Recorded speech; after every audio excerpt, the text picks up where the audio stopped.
Okay, so preservatives in food and the effect that it has on your body. Does everyone know what a preservative is? Does anyone know what a preservative is? Something about it. A bad additive in your food? Something that preserves food? Alice? Something that preserves food. So, yes, so there are healthy preservatives, okay, but most preservatives in food are there for a reason, and the reason is for food not to spoil. Alright, so if you look at preservative as a noun, okay, a substance used to preserve foodstuffs or other, like wood and other materials against decay. Salt has been used for centuries as a preservative. So most food manufacturer companies put a preservative or an additive into a food, so A, it has a longer shelf life, B, it's not going to rot, C, can and tuna last for 25 years. You know what I'm saying? There's a reason that things are on our shelves for a lot longer and that they stay longer without rotting. So to give you a bit of an idea of what a preservative is classed as, this is a more simpler version. So like salt, salted fish, if you think like salami, cabanossi, biltong, prosciutto, all that beautiful stuff, it's literally a hunk of meat covered in a hell of a lot of salt and sat aside and aged for a long time. So salt is a very, very powerful preservative, okay? It's more of a natural preservative, say something compared to like a soy lectin or a benzonite, which we're going to learn about later, but still the same when it comes to salt, sugar, vinegar, sodium nitrates, a lovely another one we've got on there, benzoic acid, sodium benzoate and sulfur dioxide, okay, they're all in different parts of our food and they're all there for a reason. So you can see here in the bottom category, burgers, sausage and luncheon meat, that's what sodium nitrate is, that's a less healthy version of a preservative and additive, okay, and again, it's to slow down the growing organism like mold and rotting flesh. Okay, it's also in fruit juices, sauces, it's in a lot of things, okay, but salt and sugar are some of the quite popular ones, and then you move into the more chemical-based ones. Okay, again, so we've got a bigger one here so that you can see what it does, like what its function is, because not every additive and preservative is for consuming, for food not to spoil. So you can see here in the flavouring agent, example, sugar, salt, vinegar, monosodium, glutamate, aspartame, that might be one that you've heard of before, it's very popular in soft drinks, to add an enhanced flavour. So aspartame is like 22,000 times more powerful than sugar, okay? It's very, very much in diet foods, especially diet soft drinks, diet yogurts, diet fruit juices. You'll see antioxidants, such as those ones there. Sodium citrate is a very, very popular one to prevent oxidization of food, slow growth of microorganisms, all that kind of stuff. So you understand that a preservative is something that's not in a whole food. Does that make sense? Any questions? Have you? Yes. No, aspartame is like an artificial sweetener. It can cause diarrhea in excessive consumption. So looking at a packet of chewing gum that's sugar-free and has an artificial sweetener, and it says on the bottom there may cause a laxative effect. Exactly. So yes, aspartame is a contributor, okay, in terms of preservatives. So when I look at processed food and food that contains preservatives, I try to look at a lot of things that we use like every day, especially for convenience. Okay, because that's what preservatives do. They make sure that our foods are convenient. Okay, so if you buy a block of normal cheese, it's probably going to last a lot less than, say, a processed version that's full of a lot of preservatives and additives. So let's take Kraft singles, for example. I just picked a couple of examples. We can discuss them more later. So if you look at Kraft singles, okay, 25% less fat, no added colours and flavours. That's generally what most advertising agents will tell you, no added colours, no added flavours. Okay, great source of calcium and perfect for lunch boxes. So what I want to show in some of these slides as well, how companies will advertise to you to try to make you believe that the products that you're buying is very, very good for you, okay, regardless of what it's got in it. So if we look what's in Kraft single cheeses, okay, sorbic acid stops fungal growth combined with niacin to stop rotting, okay? Natamycin is also used by doctors to combat eye infections. Okay, sodium citrate allows the cheese to melt but not go greasy. So you know how plastic cheese melts but it doesn't fall all over the bread? That's because it's got sodium citrate in it. Yellow food colouring. Cheese does not come out yellow from a cow. Does everyone know that? It comes out white. It only goes yellow from an added food colouring, a dye. They're putting dyes and food colouring into your food. phosphate, milk solids, whey, enzymes, and 100 more. So, taking craft singles for example, it actually can't be advertised as actual cheese. It's a cheese product. It's a byproduct. It's not actually cheese. But what you need to understand about preservatives is some of the preservatives that are in your food are quite dangerous. And even though they are in small amounts, you need to be careful about the things that you're eating, especially when you're eating a processed food. So if we're going to look at cheese on a better version, something that's healthier for you, instead of the yellow cheese, we're looking at white cheese. Okay, so white cheese. Yes, it doesn't come out of a cow that way, but most white cheeses are not full of added preservatives and additives so that they can last a lot longer. Okay, goat's cheese, feta, ricotta, cottage cheese, anything white. Not only does it have more protein, okay, less saturated fat and no preservatives, and it's better for lactose intolerant people, especially goat's cheese. Okay, because it doesn't have the same protein enzymes as a lot of yellow cheeses that have been added to and added preserve-wise. Does that make sense? I always want you to remember when I talk about things like this that there's no such thing as a bad food. There really isn't. Okay? Every food in moderation is good for you. But if you're going to have cheese, I'd prefer you look for a product that you don't have to look at the back of the packet to see how many other ingredients are in it. Okay? Like you would with a normal stick cheese. Music bars. Who eats music bars? Everyone, put your hand up if you have a pack of music bars in your cupboard. Beautiful. So 1, 2, 3, 4.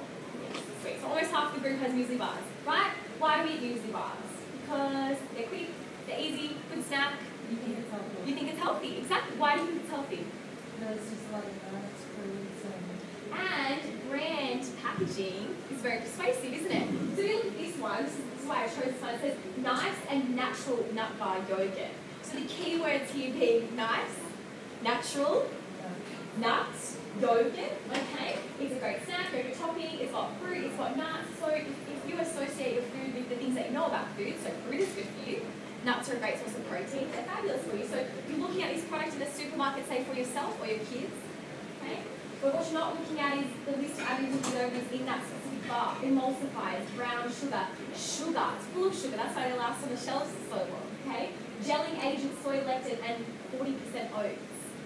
Okay, the rest of it is just gel, preservatives, brown sugar, sugar. Why do you have to have brown sugar and sugar? So sugar is a great preservative, okay? So if you put sugar, say, onto a piece of fruit, that piece of fruit's going to last a whole lot longer, isn't it? Think dried bananas, dried apricots, all that kind of stuff. Dried fruit can be covered in sugar, which is going to make it last a whole lot longer. The other one I want to point out is almond milk.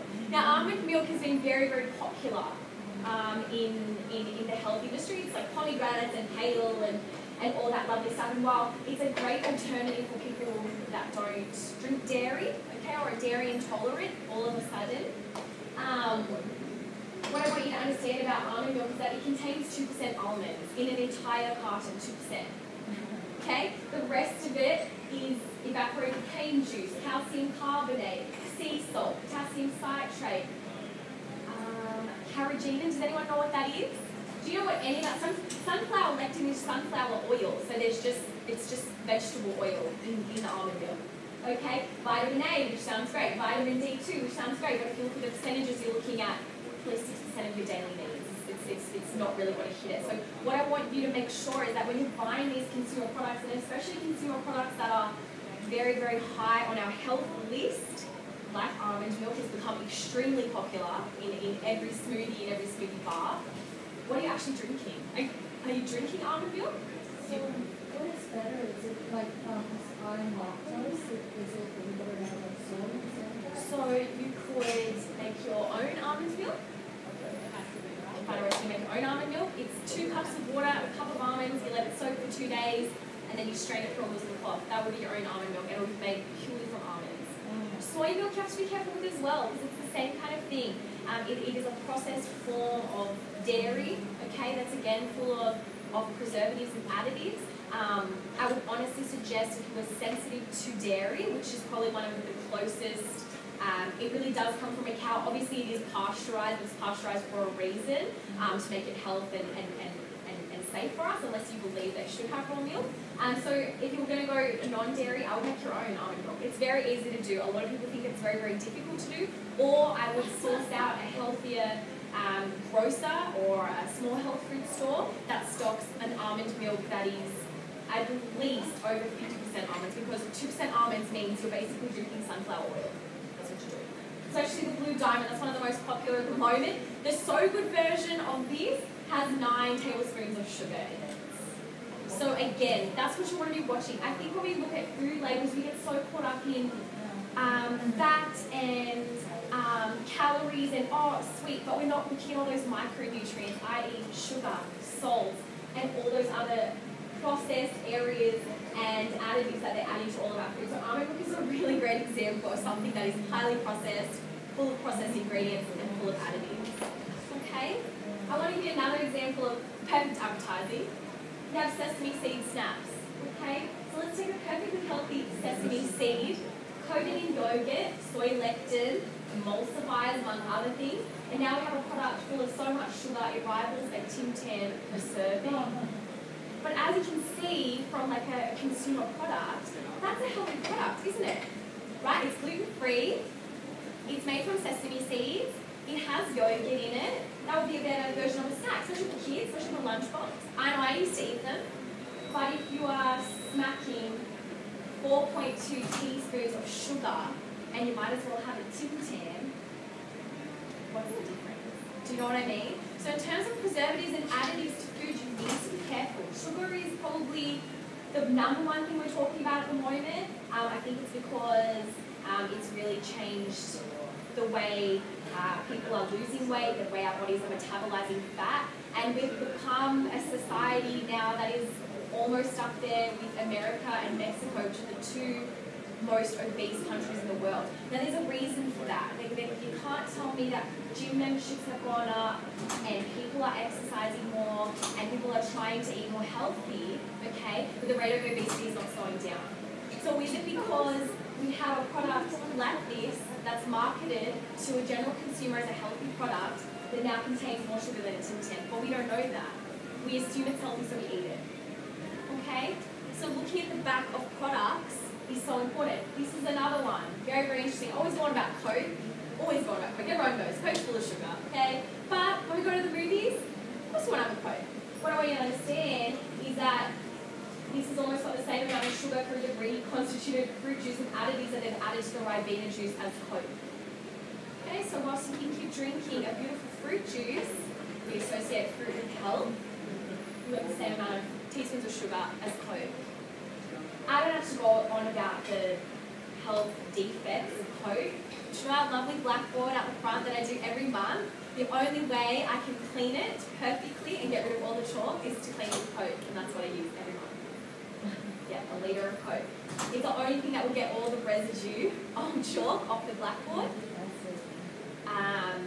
Not only that, it's very good for rust stains on a driveway. It's very good for cleaning a barbecue. One of my friends has rust stains in her toilet, which she cleans with 2 litres of Coke.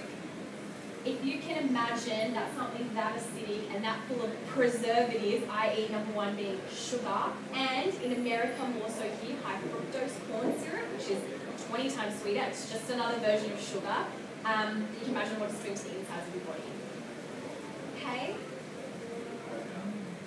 So why are all these preservatives bad for our body? I don't want you to just think of like sugar and be like, oh yeah, because like my sugar like spikes and you know then I feel like lethargic. Like what I want you to remember is like additives like bentonite and sulfate are added to like banana flavored milk, soft drink, or lolly can actually bring on breathing difficulties in asthma sufferers. Okay? Sugar and colour additives bring on not only a massive sugar spike, but behaviour changes. Hyperactivity, decreased concentration. How do you feel after you snack on a lemonade or a Freddo? I know that I feel a massive amount of energy, and I get some of my work done, and then an hour later, I feel like crap. The most interesting thing that I found about sugar and colouring additives, especially in children, is you go to a typical children's party, most of the time it's like cake and lollies and punch and all that fun stuff, because we're kids and that's what we associate with fun, because that's what we've been brought up. So now Kraft has brought out a statement stating that children that go to children's parties and consume a lot of sugar are not hyped up because of the sugar, they're hyped up because they're excited to be with their friends. So you can see you have a very reputable company who you trust with a lot of things. You think about Kraft, you think about the products they produce, cheese, milk, yogurt, sauces, they're now putting an advertisement out there that sugar's not the problem. Why is everyone trying to say that sugar is a good thing? Okay? Hormone changes in thyroid function, and I'm looking at women here in particular. Our body runs 100% on hormones and being nice and level. Okay? If you have an increased hormone charge, you get something like an overactive thyroid or an underactive thyroid. Not only is that going to make it harder for you to lose weight, okay, it's going to make you very hot, and it's going to mean that your body is not processing the way it should be, metabolically, fat, metabolizing wise, and all of that things. And if you're eating food that is hitting your hormones, i.e. sugar, salt, well, what is bentonite and sulfate? Like, do you even know if that's a good thing? Is that a terrible chemical preservative that could be attacking your hormones? Okay, weakened heart tissue is another one. Hypertension, which is high blood pressure, spiked blood sugar levels, and even cancer. I don't want to jump on the cancer train because a lot of people are looking at that and saying that everyday foods are causing cancer and we need to be careful. But what I want you to understand is that even though a product is marketed as a healthy food, it is not necessarily in your best interest to eat it. Does that make any sense? Do you guys have questions? Especially soda, because for this challenge, I stopped the soda and I noticed I didn't crave as much sweet food. Yep. After I stopped it, and then I noticed it was easier for me to lose weight.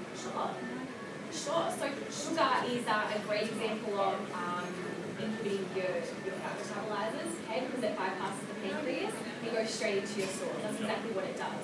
So what you want to be careful of with sugar drinks and sugar in most things, people, this is a great example of sugar, right? So you have a box of sultanas, okay? You eat a whole box of sultanas, you don't really feel that full, do you? I mean, it's quite sweet, but you don't really feel that full. Now, how many grapes do you think are in a box of sultanas? It's like 60 grapes. They're that tiny, right? I'm going to ask you, can you eat 60 grapes in one sitting? You'll be so full from all the water and the fiber from the peel, from the fruit, from all that kind of stuff. That's the problem, and that's the difference, and that's where preservatives and additives and sugar and shrinking everything down and making everything in a package nice and convenient has distorted our whole body. So then you consume more calories and fructose from the fruit than you would consume if you were eating it just a whole piece of fruit, just a grape. Okay? With Frank. It was not. It was my husband. Sorry, guys. Making business calls. So what I want you to remember is like fresh, whole food is not only nutritionally better for you, but it ensures that your body's working as it should. There's nothing wrong with eating a can of corn, okay? Listen. If you're going to eat anything, a can of corn is not that bad. But what I want you to do is look at the back of a can of corn. There's actually a lot of sugar in it. There's actually a lot of sodium in it. And what I want you to be careful of when you're eating canned goods, okay, is if it says it's low in salts, what do you think it's high in? Exactly. So if you're pulling one flavour from something, you have to dump something else in it. There's a reason why the low-fat, low-carb movement took off. You know, if you remove all the fat from a product, you remove a lot of the flavour. So what did they put in it? Sugar. Okay? And so then we became a society that's driven on low-fat, low-fat, low-fat, low-fat. Okay? But instead of us always losing weight, it's completely reversed. Now you've got an increase in diabetes, hypertension, sugar sensitivity, food allergies, food sensitivities, okay? In cases where, say, 50 years ago, we didn't have the same problem. People were eating more seasonally. They were eating from local farms, if not growing their own food. Look, society is different from what it was 50 years ago. We all had a hell of a lot more time. Gosh, women were barely even working. So I can understand a lot of people really get upset when you talk about this stuff because they're like, I don't have time to do this.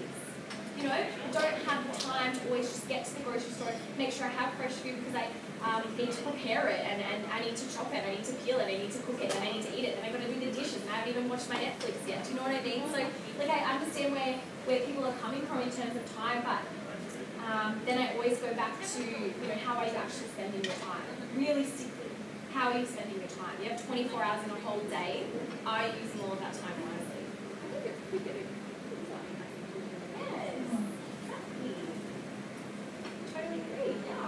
Especially if it makes something that's simple, especially just from fresh ingredients. How easy is it to knock up a salad, realistically? How long is it going to take you? 3 minutes. Salad, it's coming about seasonal food too. It's a very important point about seasonal food. You've got to eat seasonally. There's a reason why in winter you crave carbohydrates like potatoes, sweet potatoes, pumpkin. So what's in season in winter? Potatoes, sweet potato, pumpkin, turnip, carrots, oranges. Okay? So oranges are very high in vitamin C, great for colds. What does generally people get in winter? Colds. Potatoes, sweet potato, pumpkin, carrots, turnip, they're all seasonal in winter for a reason, because as it gets colder, we want to be warmer, we want to be fuller, okay? If I hear another person crucify a potato, I'm going to die. There's nothing wrong with a potato. Potatoes are very nutritious. They've got a lot of potassium in them, okay? They've got a lot of very essential vitamins and minerals. The problem is that no one's eating a potato, we're having mashed potato, and then we're putting salt in it, and we're putting butter in it, and we're putting sour cream on it. Or we're baking potatoes, okay? And then when it comes out of the oven, we're smashing it in half and putting salt on it and butter on it and sour cream on it, okay? The humble potato is a fabulous vegetable and it should be appreciated for its flavour and for its nutrients. The problem is we're making pot chips with potatoes. The problem is we're eating potato gems, okay? Like we're not eating just a potato. And sweet potatoes, yes, they are a lower GI food, so they make your bloodstream a lot better, okay? But it doesn't mean that you should eat 20,000 sweet potatoes every single day, just sweet potato, only sweet potato, because it's the better vegetable for you, because it's just as good for you as a potato, okay? It's just going to hit your bloodstream a little bit differently. So when it comes to summer, what's in season now? Mangoes, berries, fruits, lettuce, all that stuff that's cooling, all that stuff you really want in summer. And that's why eating seasonally is not only nutritionally beneficial for you, because it's hard enough trying to buy an avocado that you can't throw against the wall, okay, because it's been sitting in storage for 3 months, because seasonally it shouldn't even be here, okay? That's why eating from farmers markets and eating from locally grown places, we're so lucky in Canberra that we have all this access to such fresh and healthy food. Epic Farmers Market is just such a great example of how lucky we are to be able to source whole food that is seasonal, because it's from all the local farmers around our area. Okay, it starts at 7 a.m. every Saturday. Take a little granny basket and a smile and get yourself a coffee and just fill up your stuff with all your seasonal good fruit and vegetables. So it's very, very important that you eat seasonally as well as whole. Okay? Necessary vitamins and minerals that we talked about, there's beautiful fruits there, okay? There's been a lot of debate about eating too much fruit. There's been a lot of debate about, oh, fructose is bad for you and sugars are bad for you and we're going on the no sugar diet. And obviously that sugar fill, which I'm sure everyone's heard about, has made a massive impact in terms of sugar and definitely fruit, because he touched on fruit a lot. The difference is that if you go to Goose Juice, okay, you get an all-berry bang, alright, and has blueberries and cranberries and raspberries and strawberry sorbet and apple juice, okay? By the time you put all that pieces of fruit out on a table, you will have like 5 meters of fruit, okay? 1 liter of apple juice, how many apples do you think that has in it? Like 25 apples. You could drink a liter of apple juice. You could realistically do it. But a lot of people turn to fruit juice as an alternative to say a soft drink or a flavoured milk product. But you cannot eat 25 apples in a sitting. Or even if you can, I would love to shake your hand, because you are going to be so full and probably very gassy, but very regular too, so that's good. But that's what I want you to remember, that sugar fill is trying to combat things like fruit juice, like stuff that's just squeezed like 10 tons of fruit into one serving, and then you drink it and then you wonder why you feel big crappy afterwards. Okay, this is a massive spike. Choose whole pieces of fruit. Okay, you don't need to eat 7 pieces a day. 2 is great. A banana and some blueberries, a pomegranate and an apple, some grapes. You know what I mean? So everything in terms of moderation. Not only is it cheaper, but it tastes better and it keeps your hormone levels as they should be. We always touch on hormones. What I want to touch with on meat products, again, is not only do they add preservatives and additives to your processed food, they also add hormones, preservatives and additives to meat. Okay? So you know when you go to the supermarket and you buy hand lay off the bone, alright? That's not hand lay off the bone. No, that's like pieces of ham that they like chucked a thickener agent in and they made it stick together, and that's why you see that perfectly round like shape. Okay? Devon. Do you know where Devon comes from? Devon's probably like 5% meat, okay? And the rest of it is like caking agent. Again, emulsifiers, sodium dioxide, everything contained into one product and then shoved through a mincer that makes it perfectly around and then they slice it up like that. Okay? So those kind of products are not real food. Those kind of preservatives and additives is what is attacking your hormone levels, it's attacking your blood sugar levels, it's attacking every part of your body that is rejecting it. Okay? It's very, very important that when you're choosing meat products, don't want to say go 100% organic because it's not for everyone. But if you're choosing a meat product, try and look for something that is from a happy cow or a happy chicken, so a free-range chicken, okay? Something that is organic, something that you know that is eaten really, really well. Okay? If you've got a cow and you feed it a hell of a lot of grains, how do you think that meat's going to taste? Cows eat grass, cows don't eat grains.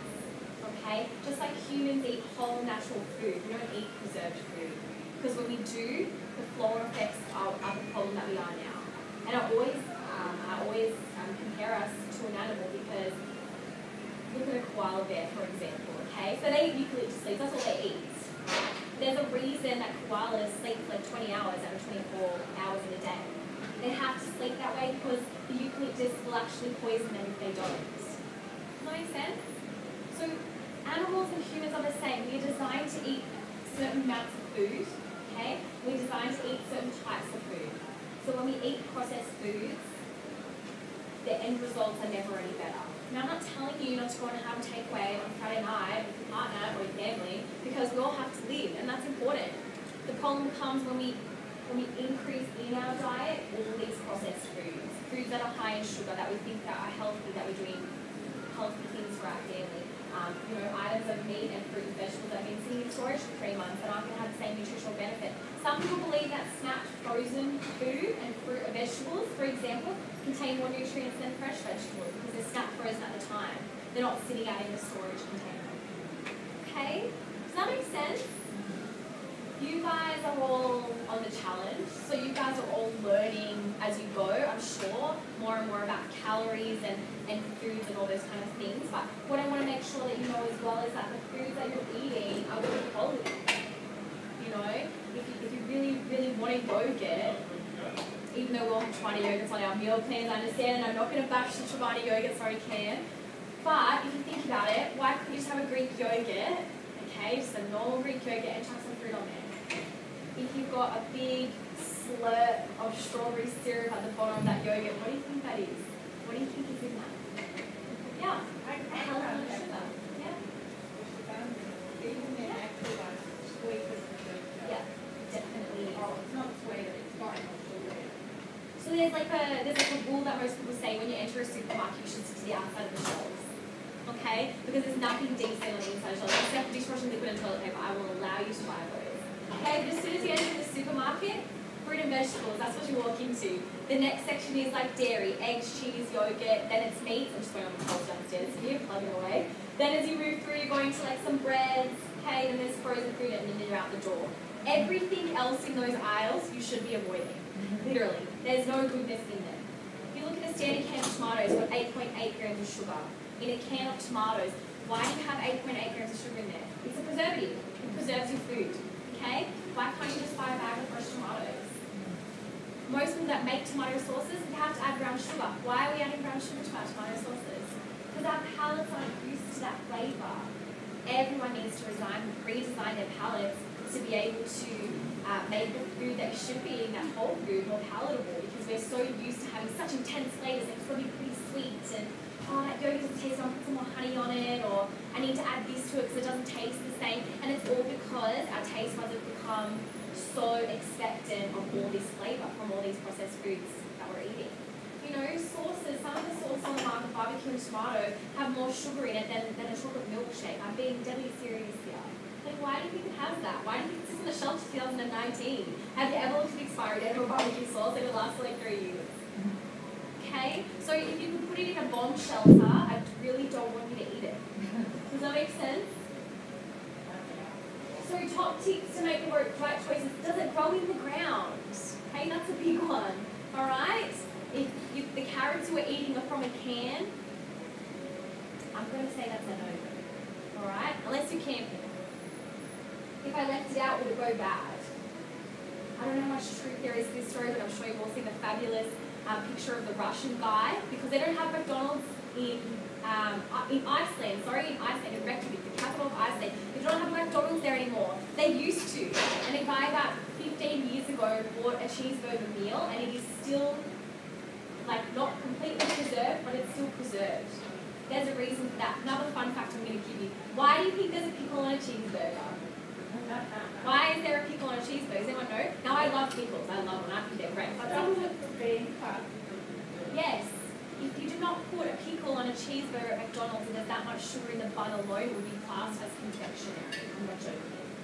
Burger buns, even though you think you're doing well, okay, it's not the same. So just be noticeable of that. Know these kind of things. Be informed and want to learn about that kind of stuff.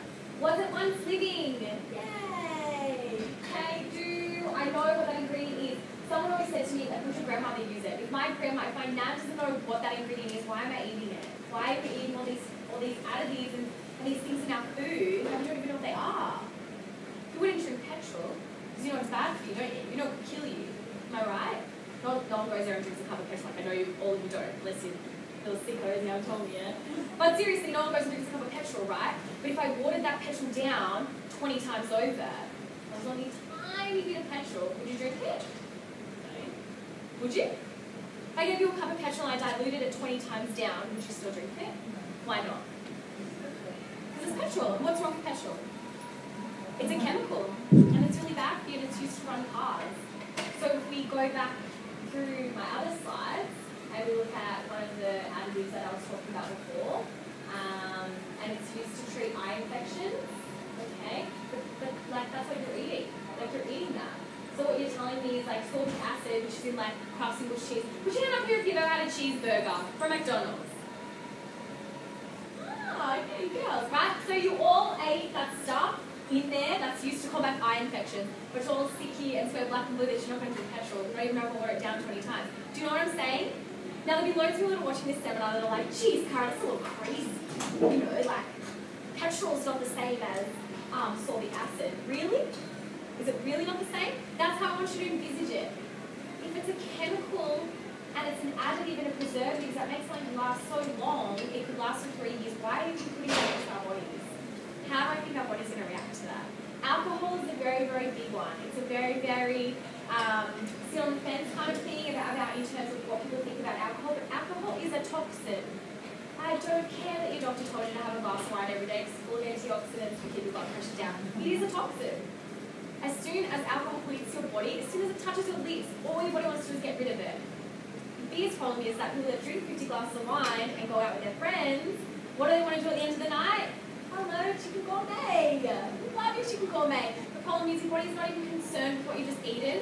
It's still trying to get rid of the alcohol. So then the chicken gourmet goes right here on our asses, okay? The calories get fully enveloped, all the fat goes straight to your body, and your body doesn't even know that you've eaten that chicken burger. All it knows is that it has a lot of alcohol in it and it wants to get rid of it, okay? So again, it's not about having a glass of wine. What I want you to understand is, again, alcohol is full of preservatives. You know, what makes it last? Like, how can you have a 50-year-old wine? There's something in it that's preserving it for it to stay that way. So if the food can't go off, I don't think it should be eaten. Does that make sense? Have I brought to attention information that maybe you didn't know? Put your hand up if you learned something tonight. Yay! Rip that hand up. Thank you. So all I want you to remember is that everything in moderation, as always, but if you're going to be making choices, look at the back of the packet. If you can't pronounce at least three, if there's 3 ingredients on there you don't know what they are, you shouldn't be eating it. You really shouldn't be eating it. There's no reason for you to eat it. There's so many other alternatives, okay? And again, don't fall for packaging. Don't fall for them telling you that it's natural and it's nice. Look past what it says. Because once we can do that and once we can be educated enough to do that, that's when our bodies will start repairing themselves. That's when they'll start working effectively. And that's why if you struggle to lose weight in the past, eating whole foods that aren't processed and don't contain a lot of additives, you're going to find that you do lose weight, that you do feel better, that you have more energy, that your skin is clearer, that you're more hydrated, all of that kind of stuff. Does anyone have any questions? No, it was the milk. I know you guys spoke something when you were Facebook Live